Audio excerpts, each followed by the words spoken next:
Hello students, welcome to biology class. Plants root system വഴി absorb ചെയ്യുന്ന water അതിന്റെ upper പാർട്സിലേക്ക് ട്രാൻസ്പോർട്ട് ചെയ്യുന്നതിന് രണ്ട് ഫോഴ്സസ് ഉണ്ടെന്ന് നമ്മൾ കഴിഞ്ഞ ക്ലാസ്സിൽ പറഞ്ഞു. ഒന്ന് റൂട്ട് പ്രഷർ ആണ്, രണ്ടാമത്തത് ട്രാൻസ്പിരേഷൻ പുൾ ആണ്. അപ്പോൾ അതിൽ റൂട്ട് പ്രഷർ എന്താണെന്ന് പഠിച്ചു കഴിഞ്ഞു. അപ്പോൾ ചെറിയ പ്ലാന്റ്സിലൊക്കെ കുറഞ്ഞ ഉയരത്തിലേക്കൊക്കെ വാട്ടർ ട്രാൻസ്പോർട്ട് ചെയ്യുന്നതിന് ഹെൽപ്പ് ചെയ്യുന്ന ഒരു പ്രോസസ്സാണ് എന്തെന്ന് പറയുന്നത് റൂട്ട് പ്രഷർ. അപ്പോൾ റൂട്ട് പ്രഷർ കൊണ്ട് ചെറിയ ചെടികളിലൊക്കെ വാട്ടർ അതിന്റെ അപ്പർ പാർട്ടിലേക്ക് ട്രാൻസ്പോർട്ട് ചെയ്യാൻ പറ്റും. എന്നാൽ ഉയരമുള്ള പ്ലാന്റ്സിലോ വലിയ ട്രീസിലൊക്കെ വാട്ടർ അതിന്റെ അപ്പർ പാർട്ടിലേക്ക് ട്രാൻസ്പോർട്ട് ചെയ്യുന്നതിന് ഈ റൂട്ട് പ്രഷർ മതിയാവില്ല. അപ്പോൾ അതിന് സഹായിക്കുന്ന ഒരു ഫോഴ്സാണ് ട്രാൻസ്പിരേഷൻ പുൾ. അപ്പോൾ ഈ വീഡിയോയിൽ നമ്മൾ ട്രാൻസ്പിരേഷൻ പുള്ളിനെ കുറിച്ചാണ് പഠിക്കാൻ പോകുന്നത്. വലിയ പ്ലാന്റ്സും ട്രീസും ഒക്കെ വാട്ടർ മുകളിലേക്ക് എത്തിക്കുന്നത് എങ്ങനെയാണ്? ഇതൊരു മോട്ടോർ പമ്പ് ചെയ്യുന്നത് പോലെ വാട്ടർ മുകളിലേക്ക് പുഷ് ചെയ്യപ്പെടുകയാണോ ചെയ്യുന്നത്? അതല്ല, വാട്ടർ മുകളിലേക്ക് വലിച്ചെടുക്കുകയാണോ ചെയ്യുന്നത്? ഒരു ജ്യൂസ് ഒക്കെ കുടിക്കുന്ന പോലെ വാട്ടർ നമ്മൾ സ്ട്രോ ഉപയോഗിച്ച് കുടിക്കുന്ന പോലെ ഇങ്ങനെ വലിച്ചെടുക്കുകയാണോ ചെയ്യുന്നത്?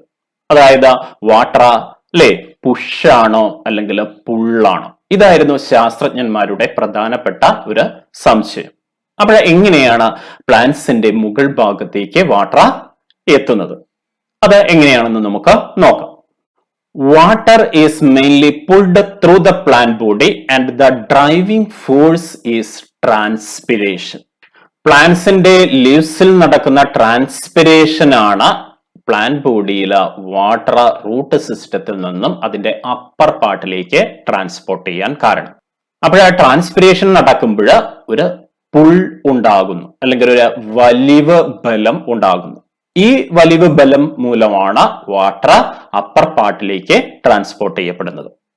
This theory is known as cohesion tension transpiration pull model of water transport. അപ്പോൾ വാട്ടർ ട്രാൻസ്പോർട്ടിന്റെ ഈ തിയറി അറിയപ്പെടുന്നത് cohesion tension transpiration pull theory എന്നാണ്.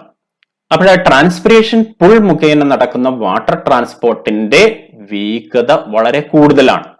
It is about 15 metre per hour.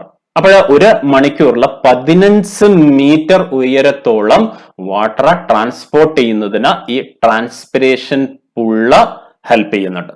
അപ്പോൾ പ്രധാനമായിട്ടും പ്ലാന്റ് ബോഡിയുടെ ഉയരമുള്ള ട്രീസിന്റെ ഒക്കെ മുകൾ ഭാഗത്തേക്ക് വാട്ടർ ട്രാൻസ്പോർട്ട് ചെയ്യാൻ കാരണമായിട്ടുള്ള ഡ്രൈവിംഗ് ഫോഴ്സ് ട്രാൻസ്പിരേഷൻ പുൾ ആണ്.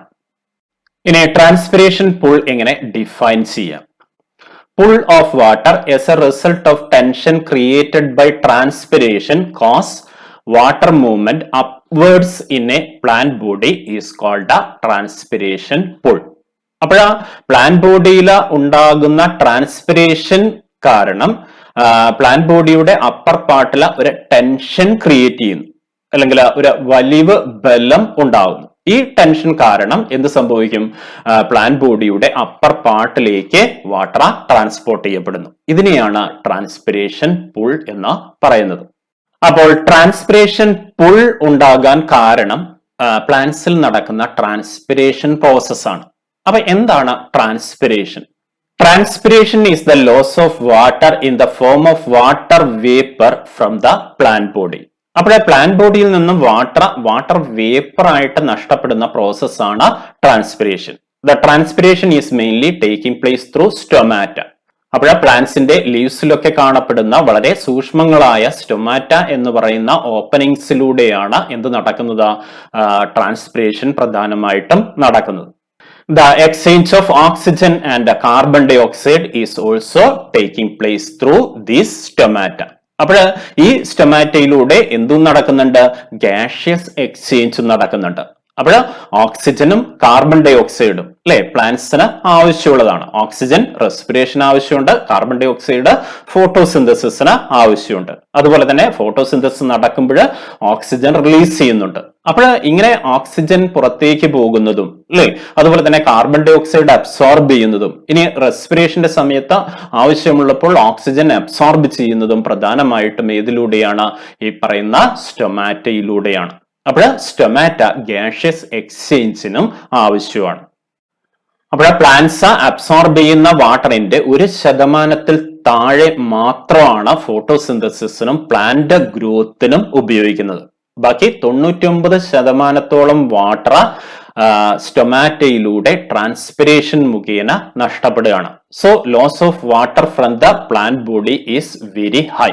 And this loss of water from the plant body is mainly taking place through the stomata by transpiration. അപ്പോൾ ട്രാൻസ്പിരേഷൻ പ്രോസസ്സിലൂടെ വളരെ കൂടുതൽ ജലം പ്ലാന്റ് ബോഡിയിൽ നിന്ന് നഷ്ടപ്പെടുന്നുണ്ട്. ഇനി ട്രാൻസ്പിരേഷൻ തെളിയിക്കുന്നതിനുള്ള സിമ്പിൾ ആയിട്ടുള്ള ഒരു എക്സ്പെരിമെന്റ് നോക്കാം. അപ്പോൾ ഒരു ഡൈക്കോട്ട പ്ലാന്റിന്റെ ലീഫിന്റെ അടിവശത്ത് ഒരു കോബാൾട്ട ക്ലോറൈഡ് പേപ്പറിന്റെ പീസ് സ്ലൈഡ് ഉപയോഗിച്ച് ഫിക്സ് ചെയ്ത് വെക്കുക. ഈ ചിത്രത്തിൽ കാണിച്ചിരിക്കുന്നത് പോലെ ഫിക്സ് ചെയ്ത് വെക്കുക. അപ്പോൾ ഡൈക്കോട്ട പ്ലാന്റിന്റെ ലീവ്സ് സാധാരണയായിട്ട് എന്താണ്? Dorsey ventral ലീഫാണ്. ഡോഴ്സൽ സൈഡും ഉണ്ട്, വെൻട്രൽ സൈഡും ഉണ്ട്. അതായത് അപ്പർ സർഫേസ് ഉണ്ട്, ലോവർ സർഫേസ് ഉണ്ട്. അപ്പോൾ അതിന്റെ അടിവശത്താണ് നമ്മൾ എന്ത് ചെയ്തിരിക്കുന്നത്? കോബാൾട്ട ക്ലോറൈഡ് പേപ്പർ വെക്കുന്നത്. കുറച്ച് കഴിയുമ്പോൾ ബ്ലൂ കളറിലുള്ള ഈ കോബാൾട്ട് ക്ലോറൈഡ് പേപ്പർ അല്ലേ എന്ത് കളറായിട്ട് മാറുന്നത് കാണാം? പിങ്ക് കളറായിട്ട് മാറുന്നത് കാണാം. ഇങ്ങനെ കോബാൾട്ട് ക്ലോറൈഡ് പേപ്പർ പിങ്ക് ആയിട്ട് മാറണമെങ്കിൽ അത് വാട്ടർ അബ്സോർബ് ചെയ്യണം.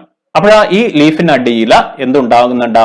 വാട്ടർ അല്ലേ ഉണ്ടാകുന്നുണ്ട്, വാട്ടർ വരുന്നുണ്ട്. ആ വാട്ടറാണ് ഈ കോബാൾട്ട് ക്ലോറൈഡ് പേപ്പറിനെ പിങ്ക് ആക്കി മാറ്റുന്നത്. അപ്പോൾ ഈ ഡോൾസി വെൻട്രൽ ലീഫിന്റെ ലോവർ സർഫേസിൽ എന്തുണ്ട്? സ്റ്റൊമാറ്റയുണ്ട്. ഈ സ്റ്റൊമാറ്റയിലൂടെ എന്ത് നടക്കുന്നുണ്ട്? ട്രാൻസ്പിരേഷൻ നടക്കുന്നുണ്ട്. അപ്പൊ ട്രാൻസ്പിരേഷൻ നടക്കുമ്പോൾ വാട്ടർ വേപ്പർ വരുന്നുണ്ട്. ഈ വാട്ടർ വേപ്പർ ആണ് എന്ത് ചെയ്യുന്നത്? കോബാൾട്ട് ക്ലോറൈഡ് പേപ്പറിനെ അല്ലെ പിങ്ക് ആക്കി മാറ്റുന്നത്.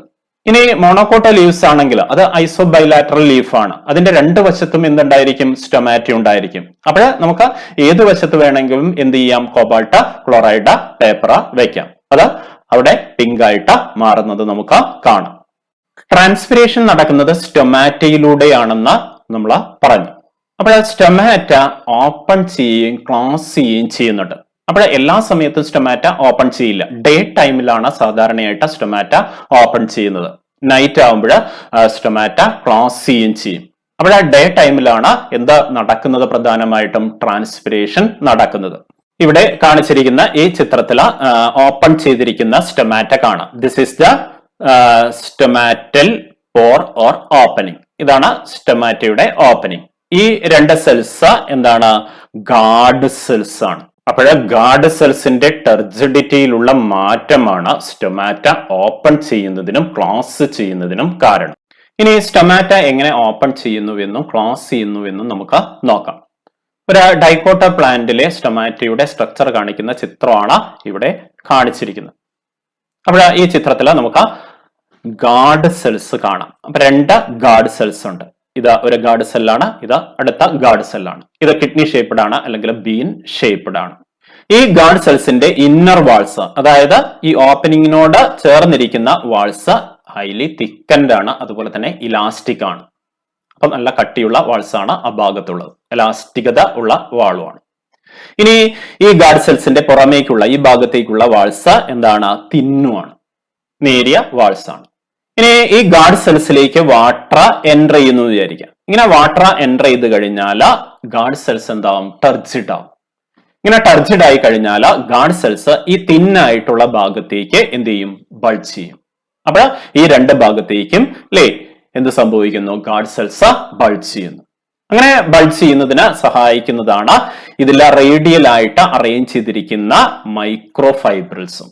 സെല്ലുലോസ് മൈക്രോ ഫൈബ്രിൽസ് ഈ ഗാർഡ് സെൽസിൽ കാണുന്നുണ്ട്. ഇങ്ങനെ ബൾജ് ചെയ്യുന്നതോടുകൂടി ഇവിടെയുള്ള അല്ലേ ഓപ്പണിംഗ് പ്രത്യക്ഷപ്പെടും. അപ്പൊ സ്റ്റൊമാറ്റ ഓപ്പൺ ചെയ്യുന്നു.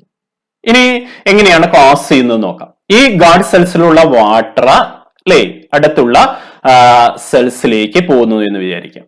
അങ്ങനെ സെൽസിലേക്ക് പോയി കഴിഞ്ഞാൽ ഗാർഡ് സെൽസ് എന്താവും? ഫ്ലാസിഡ് ആവും. അതിന്റെ നോർമൽ അവസ്ഥയിൽ എത്തുന്നു എന്നർത്ഥം. ഇങ്ങനെ ഫ്ലാസിഡ് ആവുന്നതോടുകൂടി ഈ സ്റ്റൊമാറ്റൽ അപ്പർച്ചറ അല്ലേ അപ്രത്യക്ഷമാവും. അതായത് സ്റ്റൊമാറ്റ ക്ലോസ് ചെയ്യുന്ന അർത്ഥം. അവ സെല്ലുകൾ അടുത്ത വരും അല്ലേ. ഈ ടർജിഡിറ്റി പോകുന്നതോടുകൂടി ഈ സെല്ലുകൾ നേരെയാവും. അപ്പൊ നേരെയാവുന്നതോടുകൂടി എന്ത് സംഭവിക്കും? സ്റ്റൊമാറ്റൽ അപ്പർച്ചറ അല്ലേ അപ്രത്യക്ഷമാവും. അതായത് സ്റ്റൊമാറ്റൽ ഓപ്പനിങ് ക്ലോസ് ചെയ്യും. So this is the opening and closing of stomata. ഇനി ട്രാൻസ്പിരേഷനെ എഫക്ട് ചെയ്യുന്ന ഫാക്ടേഴ്സ് ഏതൊക്കെയാണെന്ന് നോക്കാം. So both the external and internal factors affecting the rate of transpiration. അപ്പോൾ ട്രാൻസ്പിരേഷന്റെ റേറ്റിനെ സ്വാധീനിക്കുന്ന രണ്ട് ഘടകങ്ങൾ പ്ലാന്റിന്റെ ബാഹ്യമായ ഘടകങ്ങളും, അതായത് പ്ലാന്റിന് പുറത്തുള്ള ഘടകങ്ങളും അതുപോലെ തന്നെ പ്ലാന്റിന്റെ ഉള്ളിലുള്ള ഘടകങ്ങളുമാണ്, അതായത് ആന്തരിക ഘടകങ്ങളുമാണ്. അപ്പോൾ ഏതൊക്കെയാണ് എക്സ്റ്റേണൽ ഫാക്ടേഴ്സ് എന്ന് നോക്കാം. Temperature, light, humidity, wind speed, ഇതൊക്കെയാണ് എക്സ്റ്റേണൽ ഫാക്ടേഴ്സ്. അപ്പൊ ടെമ്പറേച്ചർ കൂടുകയാണെങ്കിൽ ട്രാൻസ്പിരേഷന്റെ റേറ്റ് കൂടും, ട്രാൻസ്പിരേഷൻ വേഗത്തിൽ നടക്കും. അതുപോലെ തന്നെ വിൻഡ് സ്പീഡ് കൂടുകയാണെങ്കിലും ട്രാൻസ്പിരേഷന്റെ റേറ്റ് കൂടുതലായിരിക്കും. എന്നാൽ ഹ്യൂമിഡിറ്റി കൂടുകയാണെങ്കിൽ ട്രാൻസ്പിരേഷന്റെ റേറ്റ് കുറയും. ഇനി ലൈറ്റ്, അപ്പൊ ലൈറ്റ് ഉള്ള സമയത്താണ് സ്റ്റൊമാറ്റ ഓപ്പൺ ചെയ്യുന്നത്. ലൈറ്റ് ഉള്ള സമയത്ത് ടെമ്പറേച്ചറും ഉണ്ടാവും, അതുകൊണ്ട് സ്റ്റൊമാറ്റ ഓപ്പൺ ചെയ്യും, ട്രാൻസ്പിരേഷൻ നടക്കുകയും ചെയ്യും. ഇനി അടുത്തതായിട്ട് ഇന്റേണൽ ഫാക്ടേഴ്സ് ആണ്. Number of stomata in the plant body, distribution of stomata in the plant body and the water status of the plant body. These are the main internal factors. അപ്പോഴേ plant ബോഡിയിൽ അല്ലേ എത്ര സ്റ്റൊമാറ്റയുണ്ട്, കൂടുതൽ സ്റ്റൊമാറ്റയുണ്ടെങ്കിൽ ട്രാൻസ്പിരേഷനും കൂടുതൽ നടക്കും. അതുപോലെ തന്നെ ഡിസ്ട്രിബ്യൂഷൻ ഓഫ് സ്റ്റൊമാറ്റ, അതെങ്ങനെ അറേഞ്ച് ചെയ്തിരിക്കുന്നു അല്ലെ, ലീഫിന്റെ ലോവർ സൈഡിലൊക്കെ ആണെങ്കിൽ ട്രാൻസ്പിരേഷന്റെ റേറ്റ് കുറയും. അതുപോലെ തന്നെ സങ്കൺ സ്റ്റൊമാറ്റയൊക്കെ ഉണ്ട്. അപ്പോൾ എപ്പിഡെർമിസിന്റെ ഉൾഭാഗത്തായിട്ട് കാണുന്ന സ്റ്റൊമാറ്റയുണ്ട്. അങ്ങനെയാണെങ്കിലും ട്രാൻസ്പിരേഷന്റെ റേറ്റ് കുറയുന്നത് കാണും. ഇനി വാട്ടർ സ്റ്റാറ്റസ്, പ്ലാന്റ് ബോഡിയിൽ അല്ലെ ആവശ്യത്തിന് വാട്ടർ ഉണ്ടെങ്കിൽ ട്രാൻസ്പിരേഷൻ റേറ്റും കൂടുതലായിരിക്കും. ട്രാൻസ്പിരേഷൻ എന്താണെന്ന് നമ്മൾ പഠിച്ചു കഴിഞ്ഞു. ഈ ട്രാൻസ്പിരേഷൻ ആണ് ട്രാൻസ്പിരേഷൻ പുള്ളിന് കാരണം. അപ്പോൾ ഇങ്ങനെ ട്രാൻസ്പിരേഷൻ പുള്ള് ഉള്ളത് കൊണ്ടാണ് എന്ത് സംഭവിക്കുന്നത്, റൂട്ട് സിസ്റ്റത്തിൽ നിന്ന് വാട്ടർ അതിന്റെ അപ്പർ പാർട്ടിലേക്ക് ട്രാൻസ്പോർട്ട് ചെയ്യപ്പെടുന്നത്. അപ്പോൾ സൈലം സാപ്പ് മുകളിലേക്ക് ട്രാൻസ്പോർട്ട് ചെയ്യുന്നതിന് വാട്ടറിന്റെ 3 ഫിസിക്കൽ പ്രോപ്പർട്ടീസ് ഹെൽപ്പ് ചെയ്യുന്നുണ്ട്. ഏതൊക്കെയാണ് ആ 3 ഫിസിക്കൽ പ്രോപ്പർട്ടീസ്? അതിൽ ഒന്നാണ് കുഹിഷൻ, രണ്ടാമത്തത് അഡ്ഹിഷൻ, മൂന്നാമത്തത് സർഫേസ് ടെൻഷൻ. അപ്പോൾ വാട്ടറിന്റെ കൊഹസീവ് ഫോഴ്സ് എന്ന് പറഞ്ഞിട്ടുണ്ടെങ്കിൽ വാട്ടർ മോളിക്യൂൾസ് തമ്മിലുള്ള അട്രാക്റ്റീവ് ഫോഴ്സ് ആണ്. അപ്പോൾ ഒരേ തരത്തിലുള്ള മോളിക്യൂൾസ് തമ്മിലുള്ള അട്രാക്റ്റീവ് ഫോഴ്സിനെയാണ് നമ്മൾ കൊഹസീവ് ഫോഴ്സ് എന്ന് പറയുന്നത്. ഇവിടെ വാട്ടറിലെ വാട്ടർ മോളിക്യൂൾസ് പരസ്പരം അട്രാക്ട് ചെയ്ത് നിൽക്കുന്നു. ഇത് വാട്ടർ കോളം നിലനിർത്തുന്നതിന് സഹായിക്കുന്നുണ്ട്. ഇനി രണ്ടാമത്തത് അഡ്ഹസീവ് ഫോഴ്സ് ആണ്. ഡിഫറെന്റ് മോളിക്യൂൾസ് തമ്മിലുള്ള അട്രാക്റ്റീവ് ഫോഴ്സിനെയാണ് അഡ്ഹസീവ് ഫോഴ്സ് എന്ന് പറയുന്നത്. അപ്പോൾ ഇവിടെ വാട്ടർ മോളിക്യൂൾസും മൂവ് ചെയ്യുന്ന സൈലം വെസൽസിലെ മോളിക്യൂൾസും ആണ്. അപ്പോൾ വാട്ടർ മോളിക്യൂൾസും സൈലത്തിലുള്ള മോളിക്യൂൾസും തമ്മിൽ അട്രാക്ട് ചെയ്ത് നിൽക്കുന്നു. അപ്പോൾ ഇത്തരത്തിലുള്ള അഡ്ഹസീവ് ഫോഴ്സും ഈ സൈലം വെസൽസിലൂടെയൊക്കെയുള്ള വാട്ടറിന്റെ കണ്ടിന്യൂസ് കോളം നിലനിർത്തുന്നതിന് സഹായിക്കുന്നുണ്ട്. ഇനി മൂന്നാമതായിട്ട് സർഫേസ് ടെൻഷൻ ആണ്. അപ്പൊ വാട്ടർ സർഫേസിൽ വാട്ടർ മോളിക്യൂൾസ് പരസ്പരം അട്രാക്ട് ചെയ്ത് നിൽക്കുന്നതായിട്ട് കാണും. അപ്പോൾ ഈ ഒരു അട്രാക്റ്റീവ് ഫോഴ്സ് ആണ് സർഫേസ് ടെൻഷൻ. അപ്പോൾ സർഫേസ് ടെൻഷനും ഈ രീതിയിൽ വാട്ടർ കോളം മെയിൻറ്റെയിൻ ചെയ്യുന്നതിന് ഹെൽപ്പ് ചെയ്യുന്നുണ്ട്. അപ്പോൾ സൈലം വെസൽസിലൂടെയൊക്കെയുള്ള കണ്ടിന്യൂസ് ആയിട്ടുള്ള തുടർച്ചയായിട്ടുള്ള വാട്ടറിന്റെ ഒരു വാട്ടർ കോളം ഉണ്ടായിരിക്കണം. എങ്കിൽ മാത്രമേ ഉള്ളൂ ട്രാൻസ്പിരേഷൻ പുള്ളിലൂടെ വാട്ടർ ഈസി ആയിട്ട് മുകൾ ഭാഗത്തേക്ക് കണ്ടക്ട് ചെയ്യുള്ളൂ. അപ്പോൾ ഈ വാട്ടറിന്റെ ഫിസിക്കൽ പ്രോപ്പർട്ടീസ് എന്തിന് സഹായിക്കുന്നുണ്ട്? വാട്ടറിന്റെ അപ്വേർഡ് കണ്ടക്ഷന് സഹായിക്കുന്നുണ്ട്. അപ്പോൾ ഈ ഫിസിക്കൽ പ്രോപ്പർട്ടീസ് സൈലം വെസൽസിലൂടെയൊക്കെ കടന്നു പോകുന്ന വാട്ടറിന് ഹൈ ടെൻസൈൽ സ്ട്രെങ്ത് കൊടുക്കുന്നുണ്ട്, ഹൈ കാപ്പിലാരിറ്റിയും കൊടുക്കുന്നുണ്ട്. അതുകൊണ്ട് വളരെ ഈസി ആയിട്ട് വാട്ടറിന് ഈ സൈലം വെസൽസിലൂടെയൊക്കെ മുകളിലേക്ക് ട്രാൻസ്പോർട്ട് ചെയ്യപ്പെടാൻ കഴിയും. ഇനി കാപ്പിലാരിറ്റിക്ക് ഹെൽപ്പ് ചെയ്യുന്ന മറ്റൊരു ഘടകമാണ് സൈലം വെസൽസിന്റെ ഡയമീറ്റർ.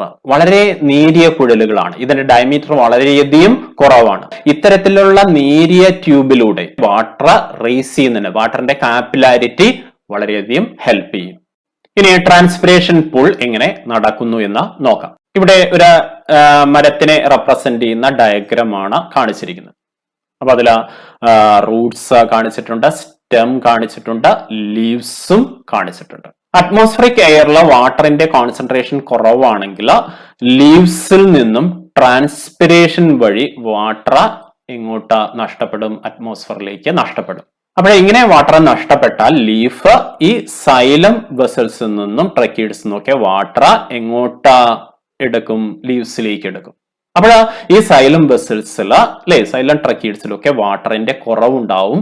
അത് ഒരു ടെൻഷൻ അവിടെ ക്രിയേറ്റ് ചെയ്യും. അപ്പം അവിടെ ഒരു വലിവ് ബലം ഉണ്ടാകുന്നു എന്നർത്ഥം. ഇങ്ങനെ ഉണ്ടാകുന്ന വലിവ് ബലം ഈ സൈലത്തിലെ വാട്ടർ കോളം കണ്ടിന്യൂസ് ആയതുകൊണ്ട് അല്ലെ തുടർച്ചയായിട്ടുള്ള ഒരു വാട്ടർ കോളം ആയതുകൊണ്ട്, അതായത് നമ്മൾ സ്ട്രോ ഉപയോഗിച്ച് അല്ലെ ജ്യൂസ് ഒക്കെ കുടിക്കുമ്പോൾ അല്ലെ ആ സ്ട്രോയിലെ വാട്ടറിന്റെ കോളം കണ്ടിന്യൂസ് ആണ്. അങ്ങനെയുള്ള ഒരു വാട്ടർ കോളം ആയതുകൊണ്ട് ഇവിടെ ഉണ്ടാകുന്ന ഈ ഒരു വലിവ് ബലം റൂട്ട് സിസ്റ്റത്തിൽ നിന്നും വാട്ടർ മുകളിലേക്ക് ട്രാൻസ്പോർട്ട് ചെയ്യാൻ കാരണമാവും. അപ്പോൾ അല്ലെ നമ്മള് ജ്യൂസ് ഒരു സ്ട്രോ ഉപയോഗിച്ച് കുടിക്കുമ്പോൾ അല്ലെ ഒരു സക്ഷൻ പ്രഷർ അല്ലെ ഉപയോഗിക്കുന്നുണ്ട്. ആ പ്രഷർ കാരണമാണ് നമുക്ക് ജ്യൂസ് മുകളിലേക്ക് അല്ലെ വായിലേക്ക് വലിച്ചെടുക്കാൻ പറ്റുന്നത്. അതേ രീതിയിൽ ഈ ലീഫില് വാട്ടർ നഷ്ടപ്പെടുമ്പോൾ അവിടെ ഒരു വലിവ് ബലം ഉണ്ടാവുന്നു അല്ലെ ഒരു സക്ഷൻ പ്രഷർ ഉണ്ടാവുന്നു. അതുമൂലം വാട്ടർ റൂട്ട് സിസ്റ്റത്തിൽ നിന്ന് മുകളിലേക്ക് ട്രാൻസ്പോർട്ട് ചെയ്യപ്പെടുന്നു. അപ്പോ ഇങ്ങനെ ഒരു ടെൻഷൻ ക്രിയേറ്റ് ചെയ്യുന്നത് എന്തുകൊണ്ടാണ്? ട്രാൻസ്പിറേഷൻ നടക്കുന്നതുകൊണ്ടാണ്. So transpiration creates a tension and it results the upward transportation of water in the plant body. അപ്പം ഈ ട്രാൻസ്പിറേഷൻ പൂൾ വളരെ ഉയരത്തിലുള്ള ട്രീസിലേക്കൊക്കെ വാട്ടർ ട്രാൻസ്പോർട്ട് ചെയ്യാൻ സഹായകരമാണോ എന്നതാണ് അടുത്ത ചോദ്യം. അപ്പോഴേ പഠനങ്ങൾ തെളിയിക്കുന്നത് സൈലം വെസൽ പോലുള്ള നേരിയ കുഴലുകളിലൂടെ വാട്ടർ ഏകദേശം 130 മീറ്റർ ഹൈറ്റിലേക്കൊക്കെ ട്രാൻസ്പോർട്ട് ചെയ്യുന്നതിന് ഈ ട്രാൻസ്പിറേഷൻ പൂൾ മതി എന്നാണ്. അപ്പൊ ട്രാൻസ്പിറേഷൻ പൂൾ മുഖേന അല്ലെ 100 മീറ്ററും കൂടുതൽ ഉയരമുള്ള ട്രീസിലേക്ക് വാട്ടർ ട്രാൻസ്പോർട്ട് ചെയ്യാൻ പറ്റും എന്നാണ് പഠനങ്ങൾ തെളിയിക്കുന്നത്. ഇനി ട്രാൻസ്പിറേഷന്റെ ഇമ്പോർട്ടൻസ് എന്താണെന്ന് നോക്കാം, അതിന്റെ പ്രാധാന്യം എന്താണെന്ന് നോക്കാം. Transpiration creates a transpiration pool അല്ലെ ട്രാൻസ്പിറേഷൻ കാരണമാണ് ട്രാൻസ്പിറേഷൻ പൂൾ ഉണ്ടാകുന്നത്. It helps the transportation of water and mineral nutrients to the upper part of the plant body. അപ്പൊ പ്ലാന്റ് ബോഡിയുടെ അപ്പർ പാർട്ടിലേക്ക് വാട്ടറും മിനറൽസും ട്രാൻസ്പോർട്ട് ചെയ്യുന്നതിന് എന്ത് സഹായിക്കുന്നുണ്ട്? ഈ ട്രാൻസ്പിറേഷൻ സഹായിക്കുന്നുണ്ട്. Then transpiration also helps to supply water for the photosynthesis. അപ്പോൾ ഫോട്ടോസിന്തസിന് ആവശ്യമായ വാട്ടർ നൽകുന്നതിനും ട്രാൻസ്പിറേഷൻ ഹെൽപ്പ് ചെയ്യുന്നുണ്ട്. ഇങ്ങനെ ട്രാൻസ്പിറേഷൻ നടക്കുന്നതുകൊണ്ടാണ് അല്ലെ ഫോട്ടോസിന്തസിന് ആവശ്യമായ വാട്ടർ ലഭിക്കുന്നത്. Transpiration also helps to cool the leaves and the plant body. Transpiration ലീവ്സും അതുപോലെ തന്നെ പ്ലാന്റ് ബോഡിയും ഒക്കെ അധികം ചൂടാവാതെ കൂളായിട്ട് നിലനിർത്തുന്നതിനും സഹായിക്കുന്നുണ്ട്. Transpiration keeps the cells turgid, so it maintains the shape of the plant body. അപ്പൊ ട്രാൻസ്പിറേഷൻ നടക്കുന്നതുകൊണ്ട് സെൽസിന് ആവശ്യമായ വാട്ടർ ലഭിക്കും. അപ്പൊ സെൽസ് ടർജിഡ് ആയിട്ട് നിൽക്കും. ഇത് പ്ലാന്റ് ബോഡിയുടെ ഷേപ്പ് മെയിൻറ്റെയിൻ ചെയ്യുന്നതിനും സഹായിക്കുന്നുണ്ട്. ഇനി ഫോട്ടോസിന്തസിസും ട്രാൻസ്പിറേഷനും തമ്മിലുള്ള ബന്ധം എങ്ങനെയാണെന്ന് നോക്കാം. അപ്പോഴേ ആക്റ്റീവായിട്ട് ഫോട്ടോസിന്തസിസ് നടക്കുന്ന ഒരു പ്ലാന്റില് വാട്ടറിന്റെ ആവശ്യം വളരെ കൂടുതലാണ്. അപ്പൊ കൂടുതൽ അളവിൽ വാട്ടർ ഈ പ്ലാന്റ്സിന്റെ ലീവ്സിലേക്ക് എത്തിയിരിക്കണം. പക്ഷെ അതേസമയം ഈ പ്ലാന്റ്സിൽ ട്രാൻസ്പിറേഷൻ നടക്കുമ്പോൾ വളരെ കൂടുതൽ അളവിൽ എന്താ നഷ്ടപ്പെടുന്നുണ്ട്? വാട്ടർ നഷ്ടപ്പെടുന്നുണ്ട്. അപ്പോഴാ വാട്ടർ ഒരു ലിമിറ്റിംഗ് ഫാക്ടർ ആയിട്ട് വരാറുണ്ട്. ഫോട്ടോസിന്തസിസിനെ ബേസ് ചെയ്ത 2 ടൈപ്പ് പ്ലാന്റ്സ് ഉണ്ട്. C3 ഫോട്ടോസിന്തറ്റിക് പാത്വേ ഉള്ള പ്ലാന്റ്സ് ഉണ്ട്, അതുപോലെ തന്നെ C4 ഫോട്ടോസിന്തറ്റിക് പാത്വേ ഉള്ള പ്ലാന്റ്സ് ഉണ്ട്. ഈ 2 ടൈപ്പ് പ്ലാന്റ്സിൽ C4 പ്ലാന്റ്സ് ആണ് കൂടുതൽ എഫിഷ്യന്റ്. C4 പ്ലാന്റ്സ് കൂടുതൽ ഫുഡ് പ്രൊഡ്യൂസ് ചെയ്യും. അതായത് carbon dioxide fixation C3 പ്ലാന്റ്സിനേക്കാൾ ഇരട്ടി ഫിക്സ് ചെയ്യാൻ ആർക്ക് കഴിയും എന്നർത്ഥം? C4 പ്ലാന്റ്സിന് കഴിയും. അതേസമയം C4 പ്ലാന്റ്സ് C3 ഉപയോഗിക്കുന്ന വാട്ടറിന്റെ പകുതി വാട്ടർ മാത്രമേ യൂസ് ചെയ്യുന്നുള്ളൂ. അപ്പോൾ വാട്ടർ യൂസ് ചെയ്യുന്നതിലും C4 പ്ലാന്റ്സ് കൂടുതൽ എഫിഷ്യൻസി കാണിക്കുന്നതായിട്ട് കാണും. ഈ C3 പ്ലാന്റ്സിനെ പറ്റിയും C4 പ്ലാന്റ്സിനെ പറ്റിയൊക്കെ നിങ്ങൾ തുടർന്ന് വരുന്ന ഫോട്ടോസിന്തസിസ് ഇൻ ഹയർ പ്ലാന്റ്സ് എന്ന ചാപ്റ്ററിൽ പഠിക്കും. അപ്പോൾ ട്രാൻസ്പിറേഷൻ പുള്ളിനെ കുറിച്ച് പഠിച്ചു, അതേപോലെ തന്നെ ട്രാൻസ്പിറേഷനെ കുറിച്ചും നമ്മൾ പഠിച്ചു കഴിഞ്ഞു. അപ്പോൾ ക്ലാസ് നിങ്ങൾക്ക് മനസ്സിലായെന്ന് വിചാരിക്കുന്നു. Okay, thank you.